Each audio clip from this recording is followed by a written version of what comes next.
So it's not for kids.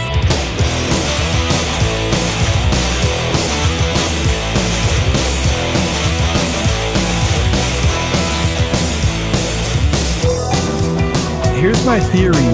Cup of Noodle is like the Magic the Gathering of instant ramen. I don't... So hear me out. Okay. Yeah, well, like I need to explain myself. There's about like 800 things wrong with that sentence, but I'll let I'll let like you defend. just let me defend. Like, then you can pull it apart. Okay. The Cup Noodle invented it, right? And they have a long-standing legacy. They're still one of the biggest ones. I mean, maybe not in Japan, but in the rest of the world. They have interesting flavors, but their noodles are ass. Uh-huh. They have the worst noodle. Their noodle game is the worst noodle game in the whole instant ramen industry. Mm-hmm. Magic the Gathering is still one of the bigs. It's probably the big. It has pretty good flavor, right? They have the production value to be like, here we're going to keep doing good stuff. And they're like solid in one aspect, but then they have the mana system. They have the lands. Yeah. And that's like their noodles. They just got the worst noodles out there. Okay. Have I convinced you? Or are you, what are your problems with my thesis? Okay. So the cup noodle, this analogy is sort of presuming that like noodle as an industry is like in the same kind of breadth and depth of complexity as like board gaming, like it, like as in like cup noodle is a subcategory of noodle, like big noodle.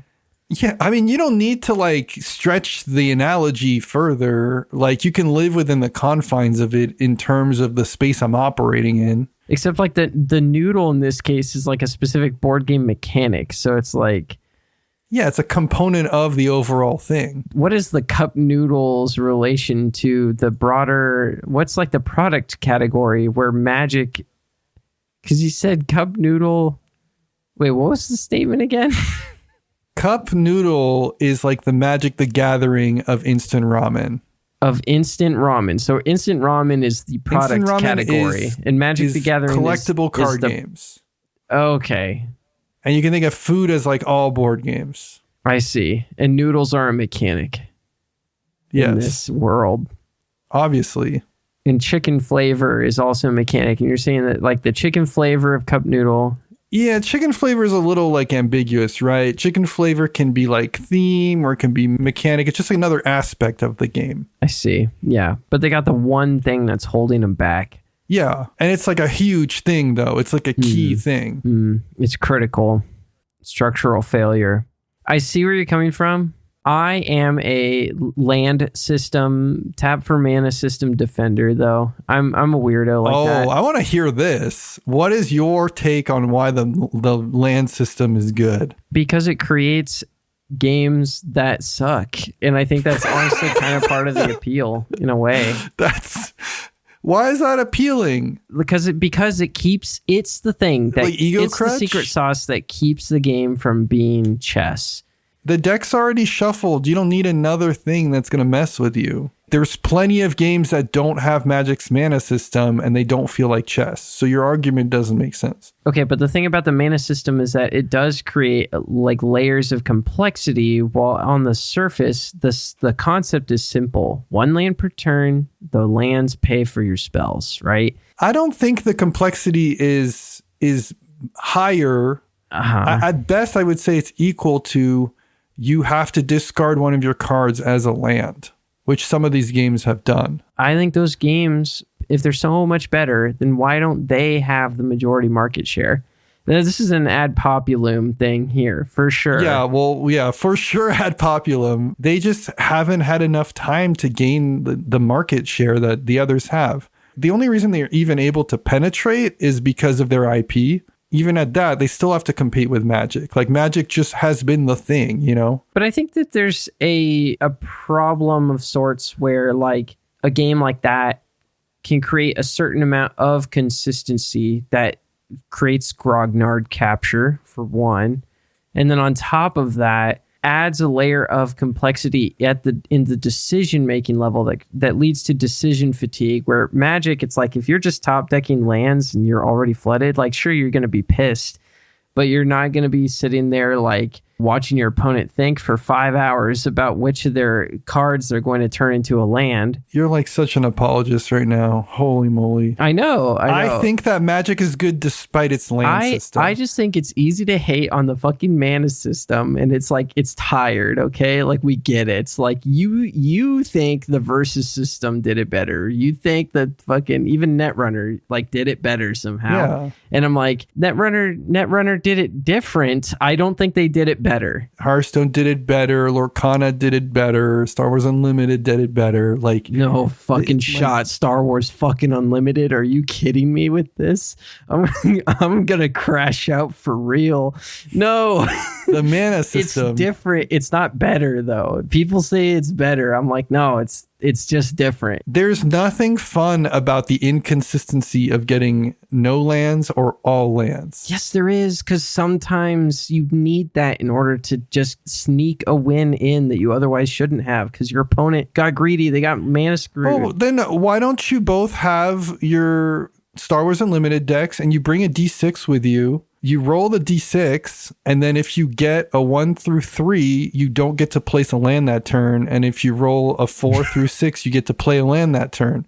Then you get all the experience of what you're describing without having to add additional pieces of cardboard to your deck. Like, I don't understand. No additional pieces of cardboard, but additional pieces of complexity. You're arguing for like a D6, and it's just like driving me up a wall. And you're like saying it's good, it's good. Like, okay, you have such, you have such Stockholm syndrome about like, Magic. I'm not necessarily saying like, oh, it's so good and it's perfect and every game should do this. What I'm saying is, it's like everyone hates on it, and they're always like, oh, like fucking whatever game, name a game here like had a better system because it doesn't get you mana screwed. And I'm just like, so what? Like, and also the game is boring as fuck. But again, that argument doesn't refute what I'm saying. Yeah, I can agree with you. There are games that are less good than Magic, but it's not because Magic's land system makes them better. I think there are some games that might have been better served by keeping like the shitty system. They would have succeeded and they would have surpassed Magic if they had just kept the land system. Necessarily, but they could have been better. Like, we don't actually know. All right, listeners, you write in, you tell us, is the Magic land system cooked or based? At the end of the day, I've never played Hearthstone, so who knows? Maybe I'll play Hearthstone tonight, and next week I'll be like, guys, I was wrong. Hearthstone figured it out. I only got a little bit into Hearthstone. I definitely got more into Runeterra. Runeterra was fun. It's mostly like real talk though. It's mostly just that people are so fast to hate on it, and I'm like, come on. I don't know how to explain it. I'm like, you're like that one villager when everybody's like, Dracula keeps killing everyone. Like, we gotta mess him up, and then you're like, isn't it a little too much that everyone's so anti-Dracula? Come on, y'all. I'm the one guy. I'm just like, hold on, guys. Let's hear him out. Like, he didn't ask to be a vampire, okay? He pioneered the art form, okay? Like, is it that big of a deal that he's like murdering everyone? It's a small cost to pay to have a vampire in our village. Think about the economy. Something like that. Yeah. I can't wait for you to crash out the next time you get mana screwed. Well, look, I'm not saying it like feels good when it happens to you.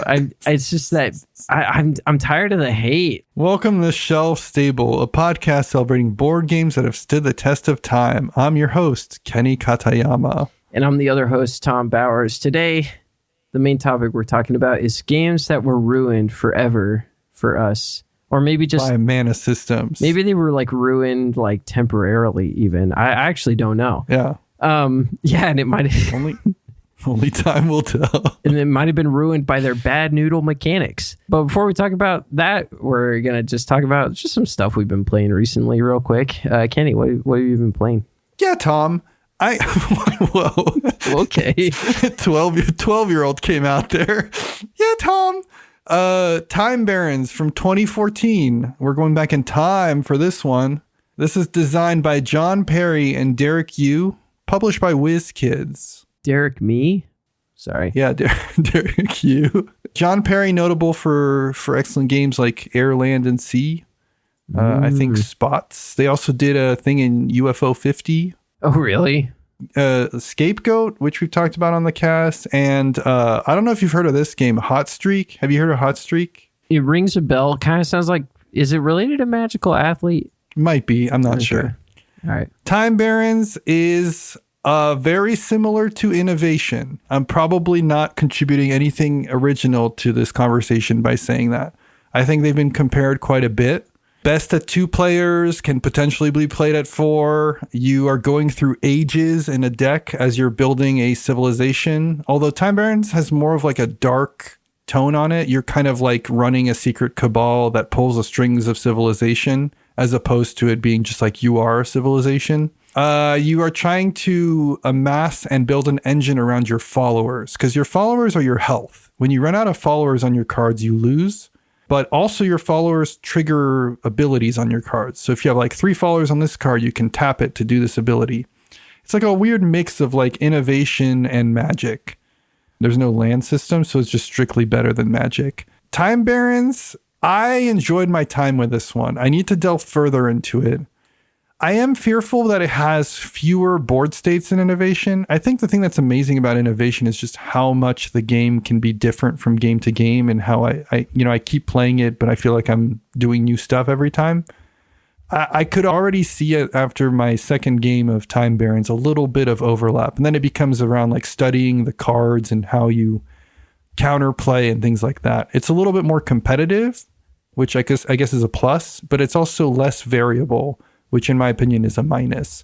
It's playing in this weird space where it's a little bit Magic, it's a little bit Innovation.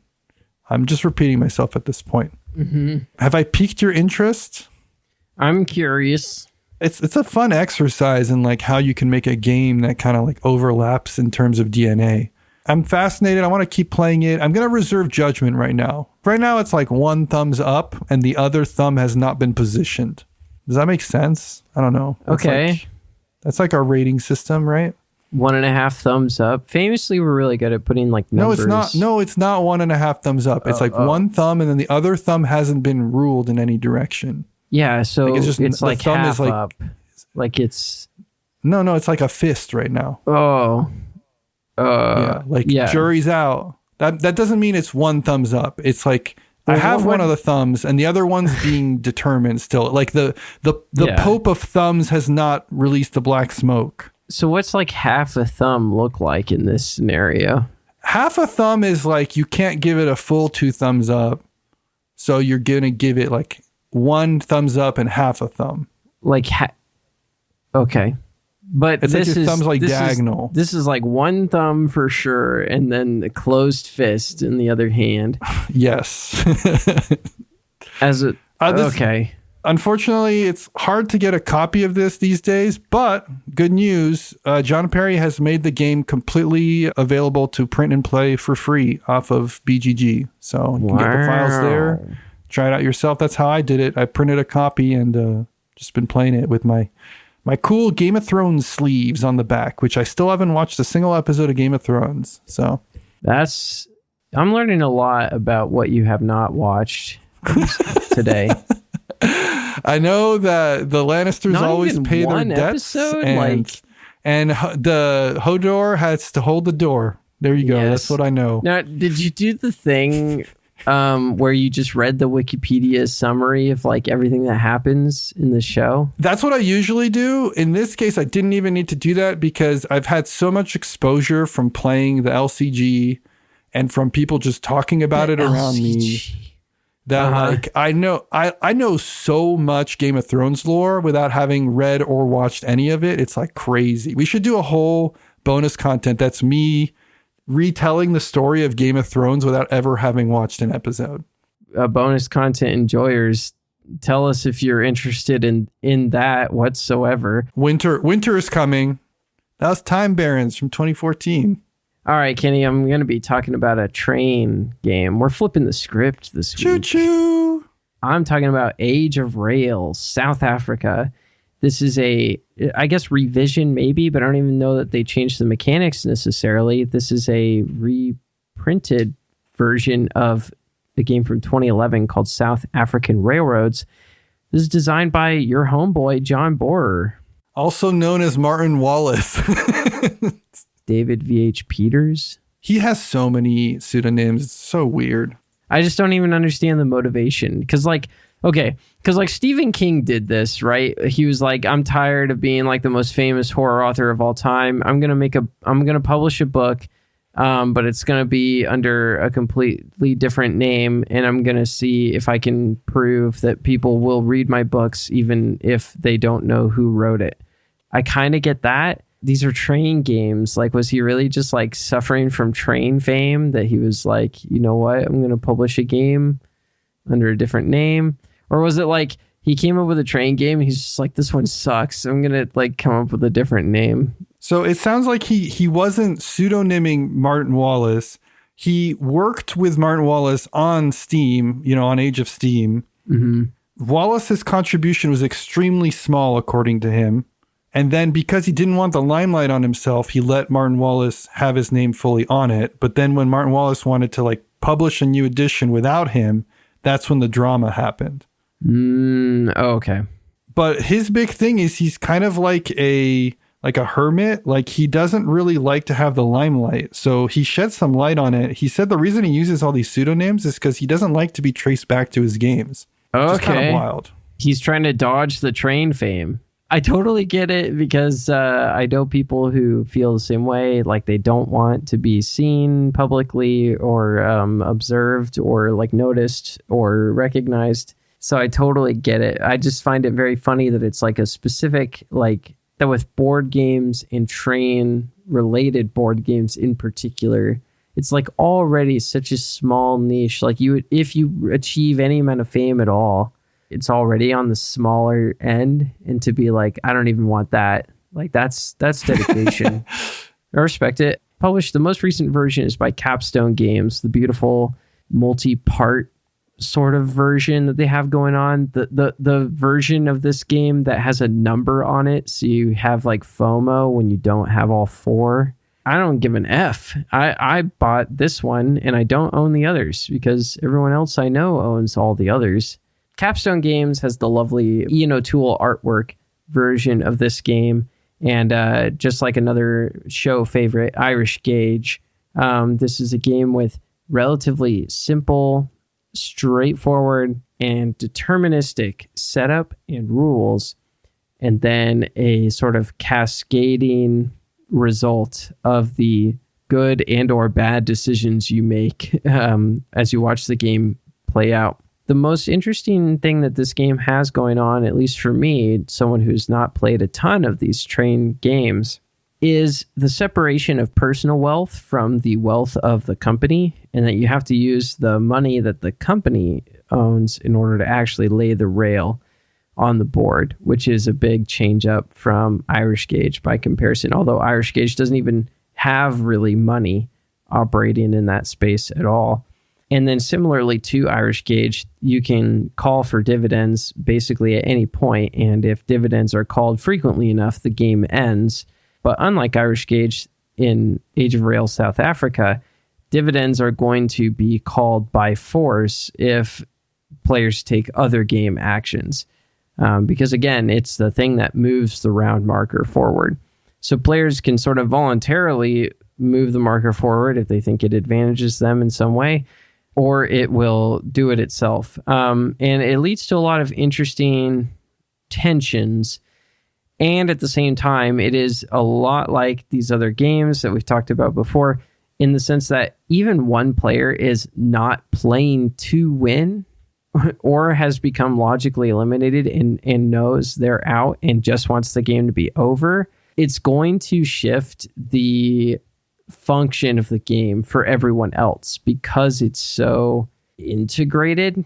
And this is exactly what happened to me the second time that I got to play this, which is basically I took a game action that would have been a good setup for basically an investment to ultimately pay off. But that investment did not pay off at all because the very next player said, I call dividends, and ended the game instantly. And I should have foreseen the fact that he just wanted the game to be over and not started an auction where I paid like $40 to do functionally nothing. So it led to my not coming in first place. But there was like a moment, though, at least I could recognize, where I was like, okay, that was a mistake. And so it's like, you can't just do your own thing and be in your own hole in this game. You have to be constantly paying attention to what the other players are motivated to do. And it might have that metagame context of like, they just want the game to finish. But even knowing that, you can actually change your play decisions and I think make some stuff happen. I'm going to say something a little controversial, Tom. Okay, here you go. I think you should have stopped after the teach and asked if everybody wanted to play this. You're making a point. I don't know that they had anything else to play at the moment. I'm a big proponent of if somebody has a choice between not playing anything or playing something that they're not interested in, that they should not play anything. And even if they were like, no, let's play this. I think like maybe this is me being an ass, but I would be like, no, like you are not playing this. You have like the wrong state of mind and you're going to ruin it for everyone else. That's where I'm disagreeing with you on, at least in this case. Now, if it was like Food Chain Magnate, I definitely would have been like, you must be prepared. This will be the next 4 hours of your life and you will hate it. But this is South Africa. Like, this game is over in 60 minutes, especially if one of the players is just sabotaging it actively. And again, players can make decisions knowing that every time that player's turn comes up, the thing that they're going to do is call dividends. Like, so I don't think that like even trying to stop everyone else from getting to play the game is really even that bad. I think if anything, you could actually... It does kind of dink around with the whole ecosystem, though. I don't think the games are meant to have like somebody sabotaging things. I think we need to stop stigmatizing denial of game to people. This is a very Northern Lion take. You're saying that we should gatekeep a little bit. Yes. For the sake of all the other players, we have to. Well, yeah, I don't like calling it gatekeeping, but like, but that's what it is, kind of like to not have the right mindset for the game. Like what? There's a difference between saying I don't think you're capable of playing this, and saying you are coming in with a really toxic attitude. Okay. Right? Like, I don't think one should ever gatekeep someone because I have determined that you do not have the intellectual... That's not what I'm saying, right? Okay. I'm saying, like, okay, I'll make it a lot easier, right? If there's a person at game night that has said some really sexist things in the past, and they come to your table and they're like, oh, that's a really cool game. Can I play?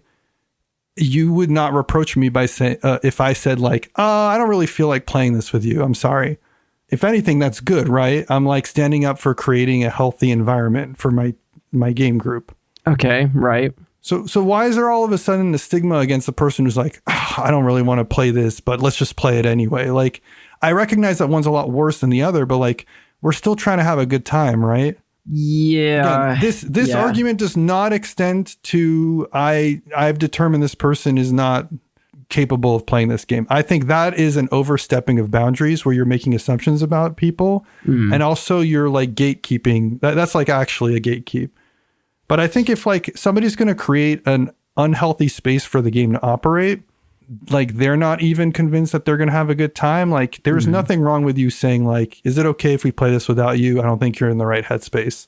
Yeah. I just think you're running risk of misreading their emotional state where you're just kind of like, it seems like you don't really want to play this. Like I think inviting them out, but if they are sitting there like, no, I want to play it, like, you know, and it's like, well, okay, now it's on your head. No, I think you're right. Maybe I'm getting a little too extreme on my end. Like, if they insist after you say that, then yeah, you should probably respect their decision. I think checking in with everyone, like, after you've explained how the game works and going just like, it's like, and is everyone still interested in playing this? Like, because now's the time to bow out, and it's very, like, you can say something like, it's very dependent on the interplay. Like every decision you make is going to affect the game significantly. So if you're really like just trying to kill the game, quit now is, you know, I kind of get saying that, but yeah.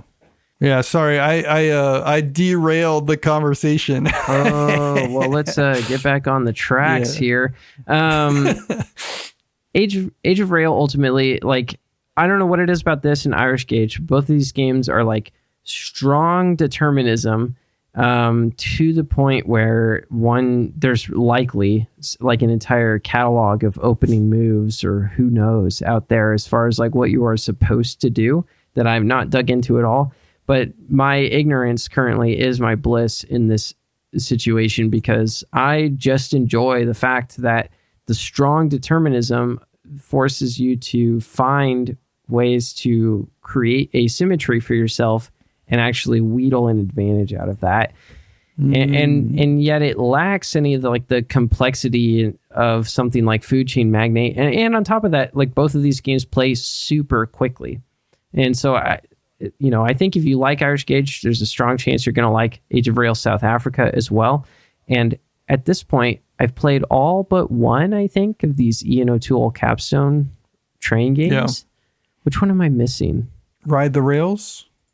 No, I played that. Iberian Gauge. Yes. Okay. Iberian Gauge is the only one currently missing from my experience. And complete the collection. I've been hearing you talk about these train games. I've been curious for a while. That maybe this is the beginning of my fucking train era. I don't know, but yeah, I like these 2026 Tom trains. Like the train, like the show. That was Age of Rail, South Africa. Tom, what if I gave you $50 to let me talk about this next game? Okay. What if I gave you $50,000? Would you take that? Yes, definitely. What about $50 billion? I had to play QE from 2019. Stands for Quantitative Easing. This is designed by Gavin Birnbaum. Published by BoardGameTables.com, which I'm like, this is a game, not a table. Figure it out, BoardGameTables. They print board game tables and board game table accessories, like the board games, I love the idea of games being called table accessories. Yeah. So QE is a game where you're auctioning for these different lots that score kind of roll and write style. They're going to have different points if you match the things or if you get all different ones and stuff like that. But the really funny thing about QE is that you secretly bid money, and you can bid just any amount. So you can just write anything on there, and only the person who's leading the current auction will see what the bids are. As the auctioneer, you're going to get a bid that's like $5, and then you'll get another person bidding like $5 million. And just like the name insinuates, over time, there's just a whole lot of inflation and people just printing money because by the end, you've seen what other people bid and what they win with. And so you're like, well, I got to bid around that range. And it just keeps creeping up. And, people are bidding $500 billion times 1,000 or something. They're doing like the exponent with the numbers next to it to do their bids. And even that's not enough. And there's a really funny thing where you're like, I bid so much money. How did I not win this? And someone else is like, I bid more than you. But the catch is, it's the whole high society thing. The person who bids the most money total at the end of the game is striked out, is eliminated from the game. You have zero chance of winning. Mm-hmm. Be careful. You can bid as much as you want as long as you don't bid as much as the person who bid the most. And there's a bonus if you bid the least, too. You get like a points bonus. Oh, wow. I ended up getting second, but I think I got the moral victory because I'll read you the bids that I won with. The first auction I won with $420. You see where this is going, right, Tom? Mm-hmm. The second auction I won with $6,700, $6,700. The third was 676767. Then I got off the 6-7 train for a little bit, and we won with 6,900,420. So a little bit of a combo over there. Yeah. I was giggling the whole time. Everyone else was like, this was funny, like for like 2 minutes. I will say that the game was long enough that even I was over the dumb joke by the end of the game, which is saying something because you know me, like I think that numbers are like the funniest thing ever. for me to have like run out of material or felt like this was getting old, it's like it probably went for a little too long. You're like rule of threes, never heard of a rule of sixes and maybe even sevens, perhaps. Like I can do the joke like maybe 6 to 7 times, but on the 8th one, I kind of lost it. I had a good time though. It was very fun. Even if there wasn't funny numbers, I think it was an enjoyable game of just like, what? You bid what? What? I have one really like big concern about this game, and it's not even about the validity of like how good it is. It's just, it's extremely similar to High Society. And the fact that High Society predates this by so many years and has functionally the same mechanisms, but it's like way tighter and leaner and organized. Like it's not as messy of a game. I don't have a reason to ever play this over High Society. They're just way too similar. Mm-hmm. But it's a shame because like I think QE is a very good game. I really enjoy it, but there's just like there's too much similarity while also it being clearly the inferior of the two, in my opinion. It's a bummer. That's kind of where I ultimately landed with it. I very much enjoyed my game of it, but I would rather play High Society anytime if I was offered both. I do think like the concept of quantitative easing is like really ripe for board gaming. Yeah. In general, like I'm a little surprised we don't see more sort of like actual simulations of quantitative easing. Yeah, like it affecting the economy of the game internally. Mm-hmm. I think that would be cool. I guess it's built into some things. I think the difference is the money scales, right? It doesn't lose value as you add more of it. Oh, some games things get more expensive as you add to it. So I don't know. Yeah, I'd be curious. Also, like, it's not like the players actually control the easing. So it'd be interesting to see a game that like finds a way to introduce easing. But it sounds like this is ultimately not a simulation of that. Be a good expansion for Kutna Aura, because Kutna Aura is a game that has an evolving market. But I don't think it can lend itself to this concept of quantitative easing. So maybe they'll do an expansion like that. That'd be cool. Keep your eyes peeled. We're launching that on a GoFundMe right now. Wait, we're using GoFundMe as our crowdfunding platform? Yeah. I don't think that's what that's meant for, Tom. Okay. This QE from 2019. I need to quantitatively ease some money into our pockets. That's what I'm thinking right now. Or maybe I could just ease into this transition. The Lord of the Rings, the Confrontation from 2005, originally designed by Reiner Knizia, legendary Dr. Knizia, and published by Fantasy Flight Games. The Lord of the Rings, The Confrontation is a 2-player Stratego-like board game that recreates the thrilling adventure of the Lord of the Rings trilogy. Do you like Stratego? I do. I think it's probably one of the better, like Milton Bradley, Parker Brothers games. I agree. I think it's one of the better mass market games. It has a lot of funny business going on. I remember owning the copy that is designed to look like a book, but it's like made out of wood. It has like this little sliding lid.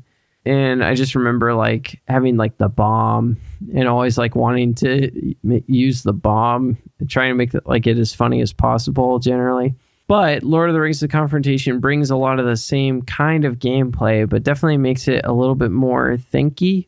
Maybe, and I can definitely see, especially with repeat play, this game becoming a heady strategy game, almost like something like Hanami Koji, I want to say, or what are other like 2-player battling systems that are like mostly deterministic, but the amount of complexity that sort of branches out instantly. Like Mandala? Yeah, that's maybe a good example. Like it isn't as locked down as something like chess. Especially if you introduce the drafting variant where you can actually choose between the basic and advanced sides for each of the character pieces. One player plays as Sauron and Sauron's minions. The other player plays as the Fellowship. And so you kind of get the choice between Gandalf the Grey or Gandalf the White, for example. And Monty Python and the Holy Grail's Black Knight. Yeah, like I think one of the other ones is like Boromir, but the other side is Golem, maybe. I can't quite recall, but like each of them has two different sides you can play. I see. The cards in your hand that kind of go with this as well are always the same. And so there's a lot of Death Note moments in this, as we like to describe it, where you're in your own head just like, it's like, if he plays that card, then that means that I need to play this. But he's probably thinking that I'm going to play that card, which means that I'm going to have to counter with my own strategy like this. And it just goes on and on until finally you just give up and play something, and it was the wrong answer, probably. At least that's how it felt for me. I lost both as the Fellowship and as Sauron to my opponent, Nick. Shout out, Nick. I'd be very interested to explore a lot more. Not like the biggest Lord of the Rings fan, outright. It's getting harder and harder to escape Lord of the Rings. I wonder if we're reaching a point where it's going to turn into like burnout. I think Lord of the Rings lends itself really well to board games, though. We talked about this a little bit in the IP episode. It's true. You and I, we're not huge Lord of the Rings fans, but I feel like there's a pretty good hit rate because the lore is deep enough that they can really pull into it and make games around it. And based on the like box art on Board Game Geek, I think they are reprinting this one again in like the near future. Correct, they are, yeah. Ultimate Edition, yeah. I'm very interested to see how that goes. At the end of the day, there is a lot of subtle and simple things to this, just like Knizia is kind of known for. And at the same time, I feel like it's generally pretty evocative, and it has these like flavorful sort of pieces added into it in certain spots. Like the Fellowship is the only player that can utilize the river. You can, as Sauron, get like an instant kill on people trying to pass through the pass where the Balrog was or whatever, but you don't necessarily have to use the Balrog. All these like flavorful, evocative things, the story highlights from the series are captured in something while it's simultaneously appealing to that strategic chess-like gameplay where everything is going to play out in a five moves ahead type game. So there's a lot going on here. I'd be curious to get to play it more. I really want to try it. This is like one of the Knizias that has somehow eluded me. I would like to play it with you. It was Lord of the Rings, The Confrontation from 2005. 100 games to play before you die. Okay, Ganny, it's time to talk about the 100 games that you were required by law to play before you kick the bucket or die or whatever they say. Game number 69 on that list. One of the most special numbers to your heart is Grand Austria Hotel from 2015.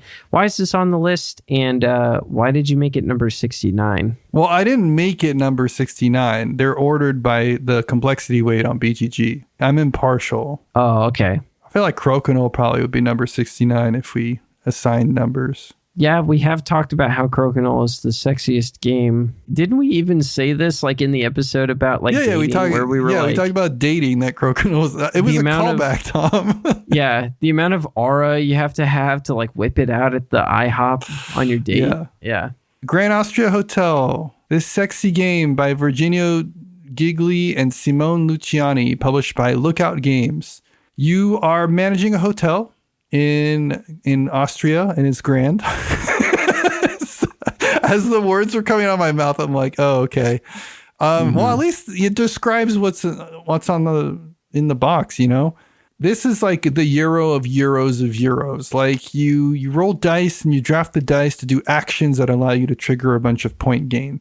Why is it on the list? Well, first of all, I think it's a pretty decent game. I think if you're going to look into games that have tracks and, you know, draft dice and do actions, I think this is one of the better ones.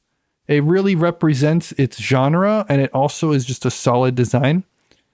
The other reason it's on the list is because both of these designers are part of Architoca, which is an Italian collective of designers. I think Daniel Tascini is in this too. Leo Colavini, I believe, is in this group. I'm trying to figure out like why they call it Grand Austria Hotel and why that movie is called Grand Budapest Hotel. Like, is there any relation? So there's like a group of designers in Italy that collaborate constantly on games, across games. And they are known for using a lot of tracks and being very, very Euro-y. Simone Luciani in particular is just extremely well known in this collective and has contributed a bunch of excellent designs. I think it's really important to recognize this group. I'm almost doing it a disservice by only representing one of their games, but like we only have a limited amount of slots. And I think, you know, you kind of have a good feel for what you're getting into when you play Grand Austria.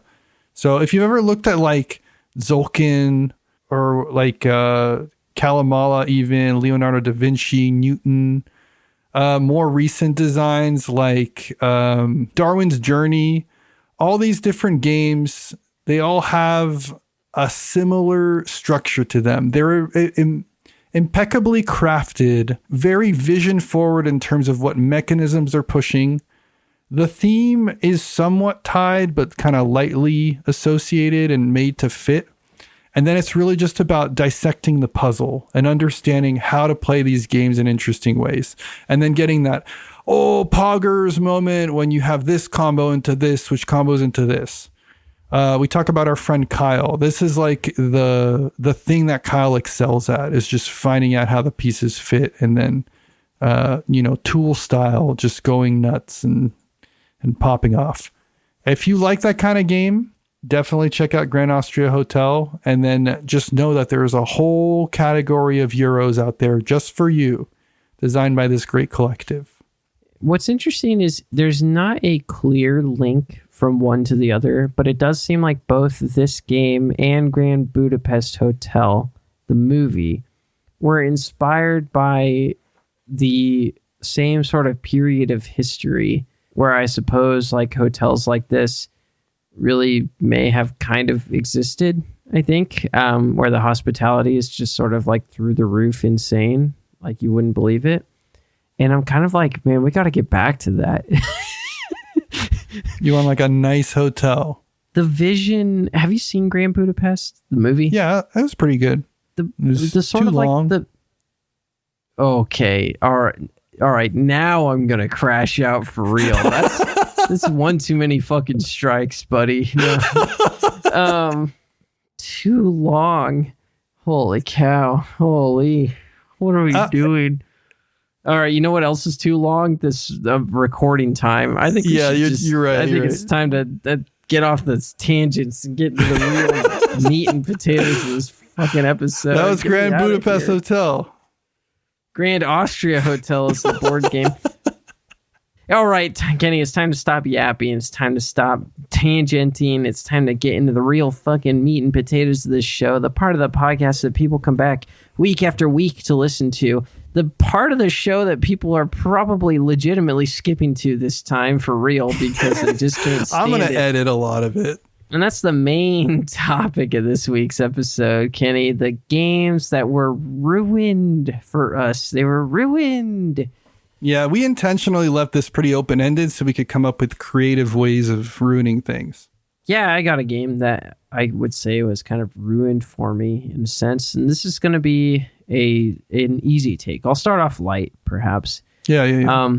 I think Killer Bunnies has been ruined for me in a certain sense. In a kind of positive sense, though. In a way, and you know, there's almost like a tragedy to it, but I suppose like Marie Kondo, I can hold on to it and thank it for what it did for my past self, right?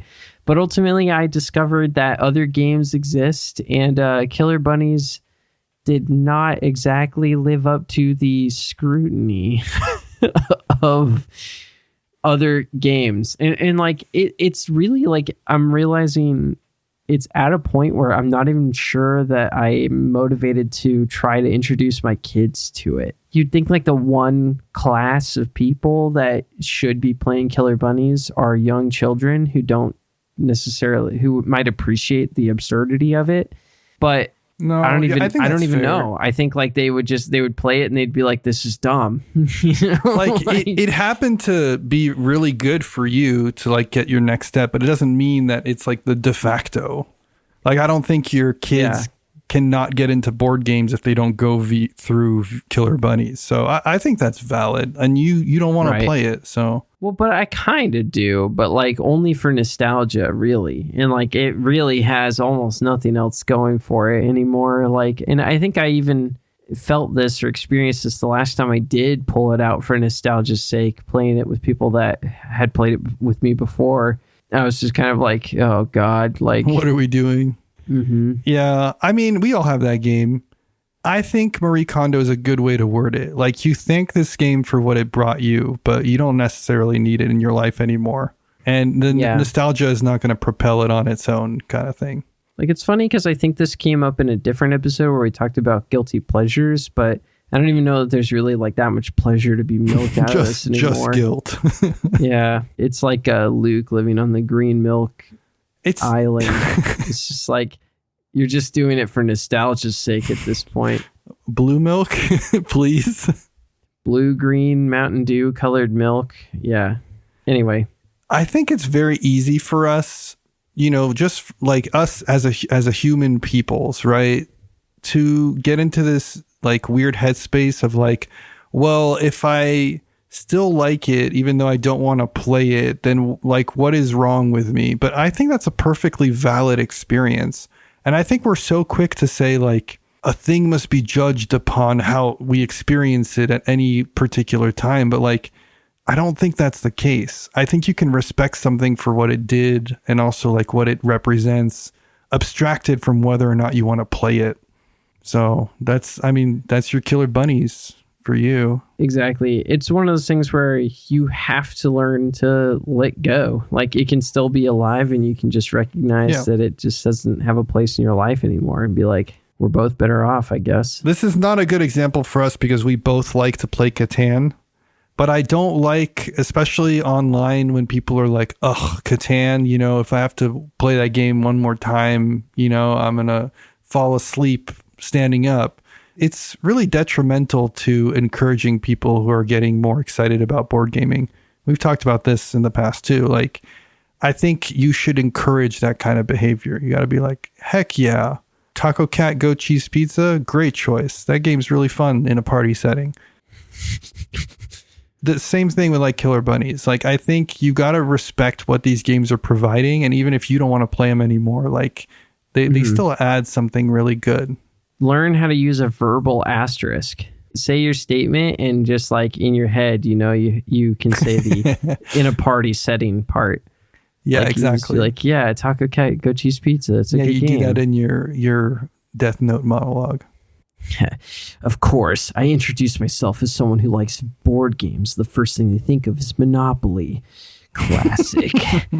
I have a pretty common one. This is probably something some folks thought about when we talked about the topic. And this is when a certain meta or play style emerges around a game that is kind of just like, that's the only thing you can see anymore. You don't even know if that's like the right way to play, but it's like, I can't play it other ways now. And I feel like it's ruined because of that.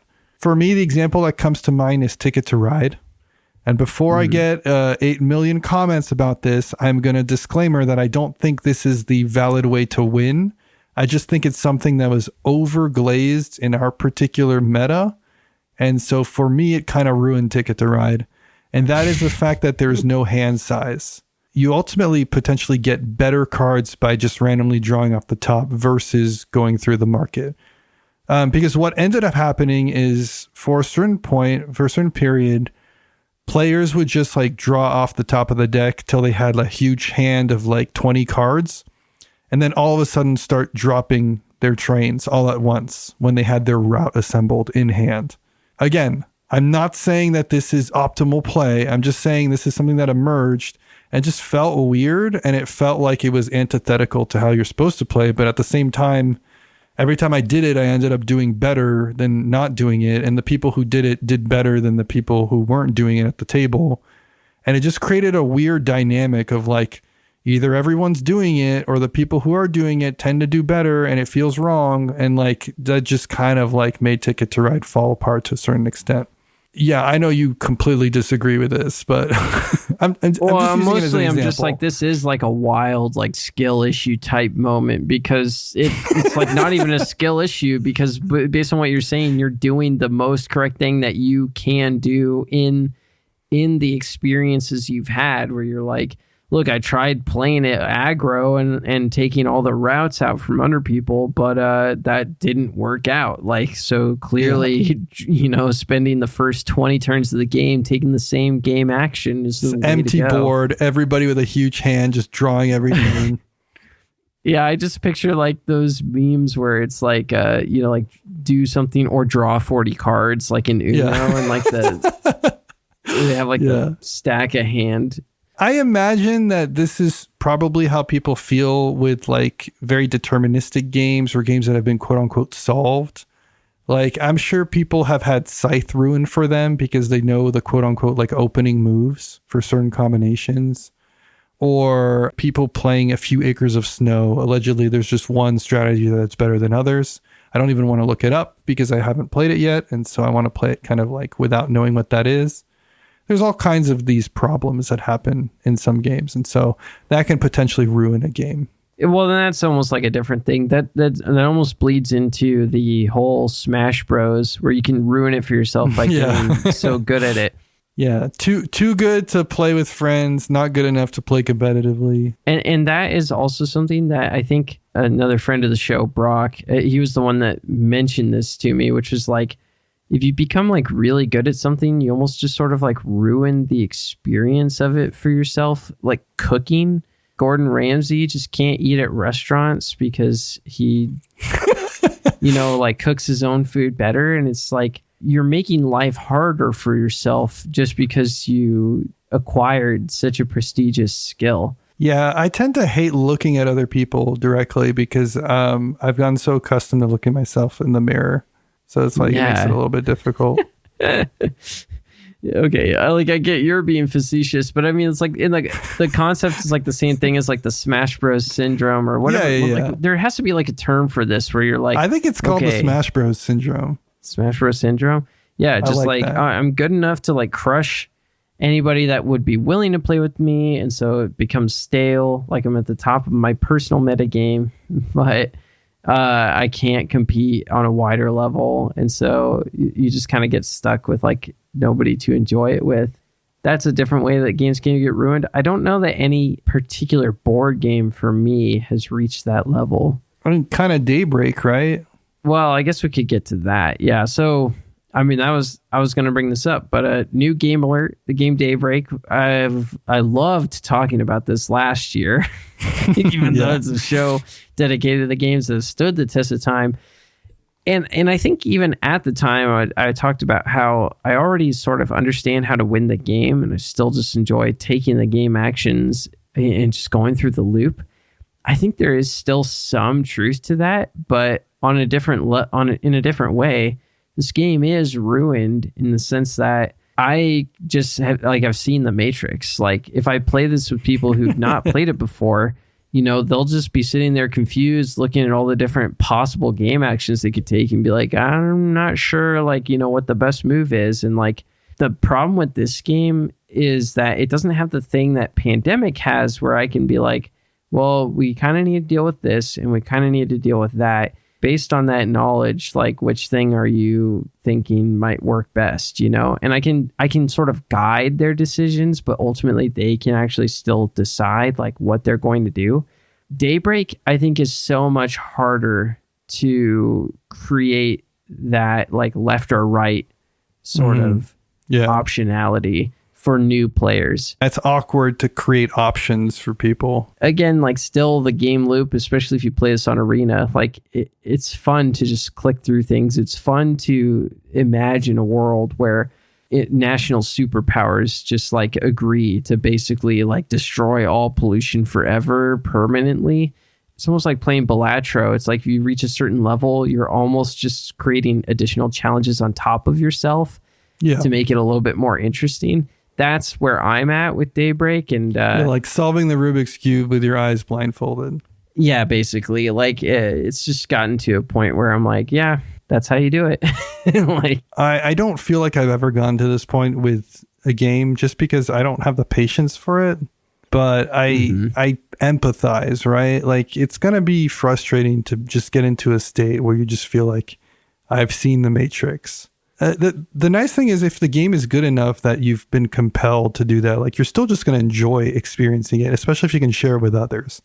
So it's like less ruined than other things, but still it's like you're not ever going to play it solo like you used to, kind of thing. Yeah, calling it ruined is like not even necessarily the right word. It's more like it's exhausted, right? Yeah. You've squeezed the juice out of it. Mm-hmm. Well, so I had one that was similar to this, but very different vibes. I talk about this with Splendor and with Concept a lot. This is the whole, let's play Splendor, let's play Splendor, let's play Splendor. Sometimes a game can be ruined by playing it too much, but you're not even the one that chose to play it. And this is a very different kind of ruined from what Tom was just describing in Daybreak. This is being subjected or exposed to a game. I recognize my tolerance level for this is lower than the average human, but there's just like this where people are glazing a game, but it's like not a game I'm passionate about, and it's hitting the table repeatedly. I just get into this state of just like, can we do something else? And that can we do something else like festers like an unclean wound. And eventually it's just like, no more Splendor. I'm not playing Splendor. I don't want to play Splendor.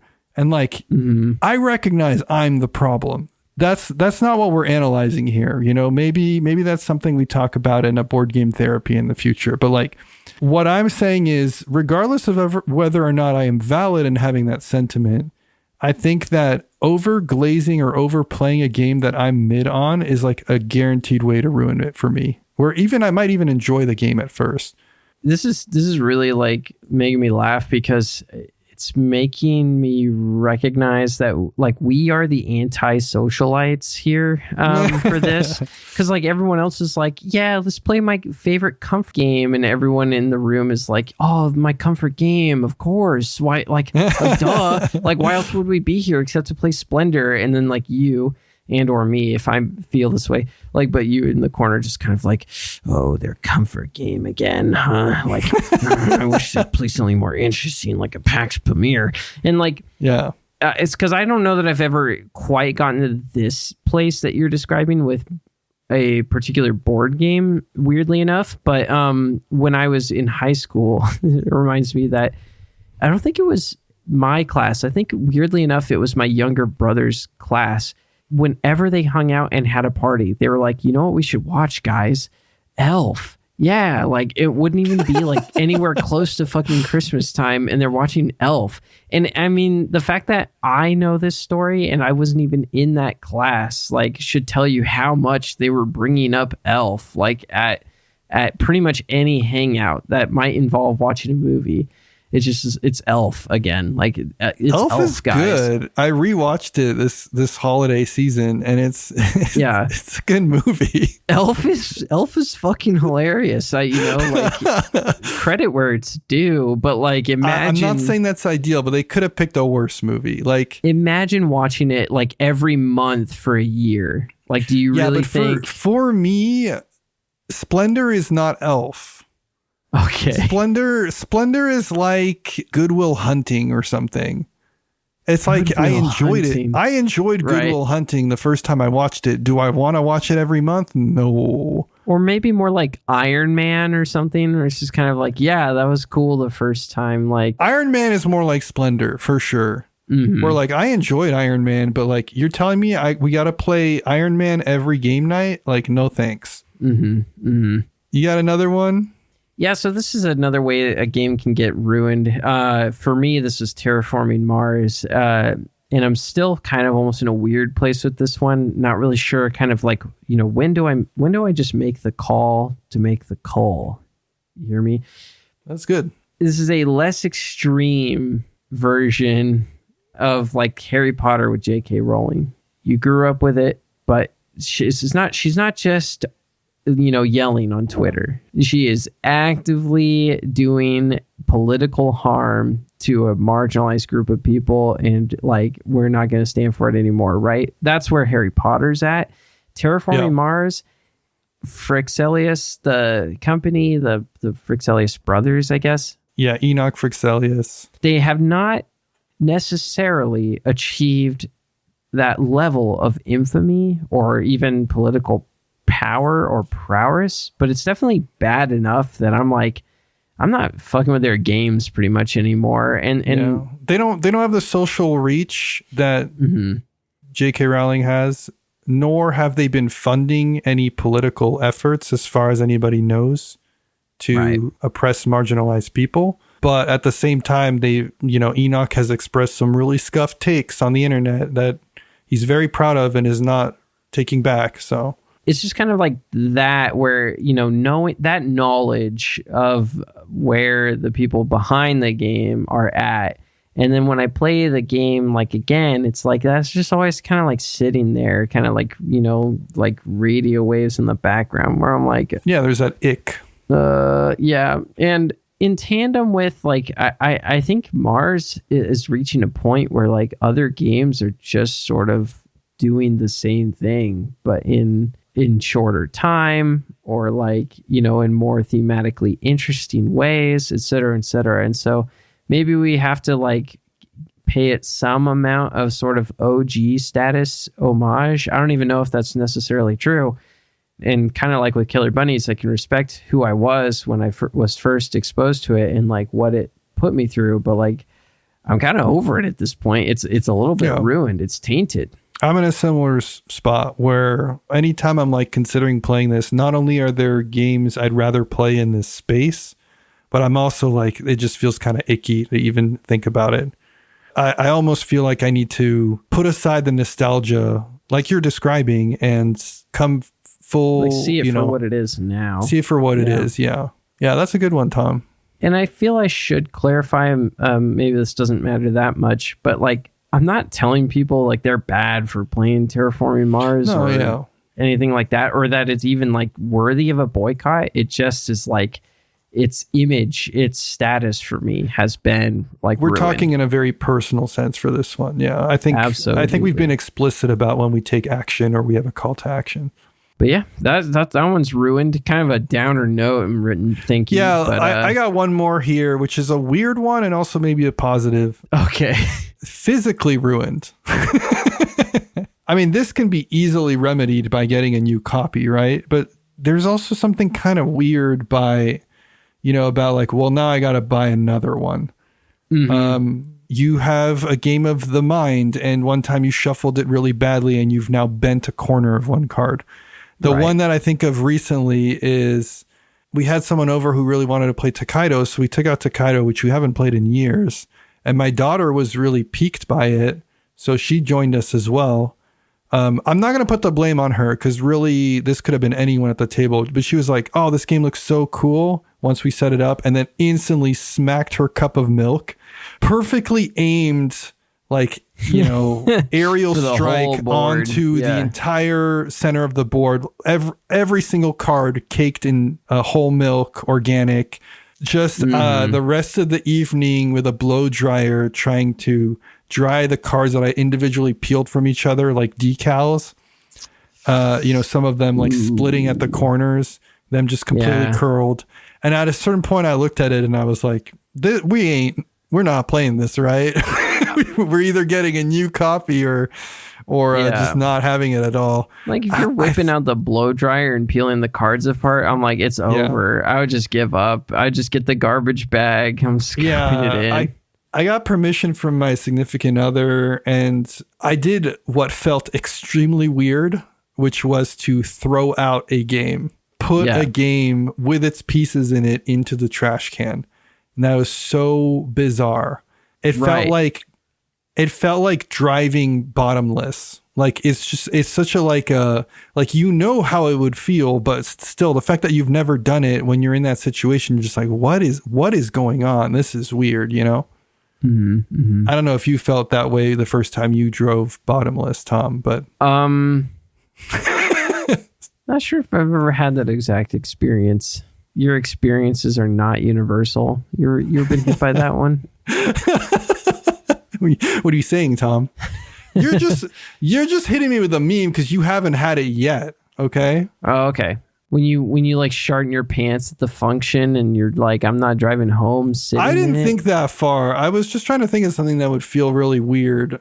But I guess I didn't think of the context upon which you would find yourself in that situation. Yeah, how did you create this scenario? Like you're telling me that you're telling me it hasn't happened to you except hypothetically? What are you saying? Yeah. Okay, well, let's walk through the bit. Let's do a little bit of behind the bit here. So my first thought was it's like when you put the wrong pant leg into, or the opposite pant leg than the one you usually do when you get dressed in the morning, because that's like a common analogy people make. Yeah, okay. But then I was like, that's not funny. So I was like, what has to do with putting clothes on or, your pants? How can we comedy? Yeah. Oh, like you walking around naked. But then I was like, that's also weird. And also now you're like exposing yourself to people. So I was like, let's make it safe where like only you're naked and no one else can see you. What's the scenario where you can not have your pants on, but it isn't exhibitionist somehow? Yeah. I see. Okay. Yeah. I like this director's cut we're doing. We should do this for like every bit because that's like how you make it really funny. I was going to say, like, if we did an entire episode where only in the bonus content, we explain every joke, like... Okay, so what we did I here... also do think, like, like a commentary track on top of a normal episode would be fucking hilarious, even if it's completely unlistenable. So here in this part, this isn't actually Tom talking. We had a stunt double come in and do his lines for this part because we didn't want his throat to get injured. We should go back to last week's episode with the AI nonsense that we were like trying to pull off and like add in the commentary track. And, like post edit, listening back to it, it was really funny in my opinion. Okay, that's good. No, I think we pulled it off. Fair enough. Throwing a game away in the trash is a wild experience. I don't know that I've ever ended up in that spot. So, #blessed. That's going to do it this week, everybody. Thanks so much for listening. Thank you especially to Michael, Tyler, Devin, and Josh, the Boise Rainbows, for your cool segue music. Thank you to Bonehouse for letting us use your song right as our opening theme. If you're loving the cast, share it with a friend on Reddit, on BGG. Do it. You can also reach out directly at shelfstablecast@gmail.com. All this and more available in the show notes. And if you like what we're doing and want to make more of it happen, consider subscribing on Patreon. You'll get access to bonus content and Discord. Tom, do we have a topic for next week? Next week, Kenny, I got an esoteric one for you. How about when the game turns you into a joker? A jokester, if you will. What's that? When the game makes you sound silly. That's what it is. Yeah, I think you have to specify because you've said that games turn you into the Joker. So people are going to get confused. Yeah, next week, we're going to talk about when a game makes you sound like a silly Billy. Something along those lines. See you then. Bye.